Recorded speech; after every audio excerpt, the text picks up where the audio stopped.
তাদেরকে অনুরোধ করব, আপনারা এই হাসপাতালের সামনে ভিড় না করে আপনাদের নিজ নিজ জায়গায়, মসজিদে, বাসায়, সেখানে আপনারা দোয়া করুন। তিনি যে সংখ্যামুক্ত এটা বলতে পারবো না।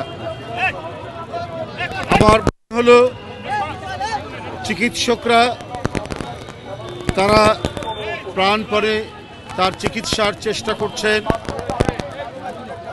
আল্লাহ তাআলা নিশ্চয়ই সারা দেশের মানুষের যে ভালোবাসা, তাদের যে প্রাণ ভরা দোয়া, আল্লাহ দেশনেত্রী বেগম খালেদা জিয়াকে সুস্থ করবেন। তিনি আবারও আমাদের মাঝে ফিরে আসবেন। তিনি এদেশের গণতন্ত্রের নিরাপত্তা, এদেশের রাষ্ট্রের নিরাপত্তা, এদেশের সার্বভৌমত্বের নিরাপত্তা, তিনি এদেশের স্বাধীনতার নিরাপত্তা। বন্ধুরা আমার, গোটা জাতি দেশনেত্রী বেগম খালেদা জিয়াকে তাদের সকল নিরাপত্তার অভিভাবক মনে করে। তাই সারা জাতি আজকে উৎসুক, সারা জাতি আজকে এভার কেয়ারের দিকে তাকিয়ে আছে। জনগণের ঢল আজকে এভার কেয়ারের কাছে এসে পৌঁছেছে। আমরা অবশ্যই সবাই আল্লাহর কাছে দোয়া করছি, আল্লাহ আমাদের প্রিয় নেত্রীকে তিনি সুস্থ করে তুলবেন।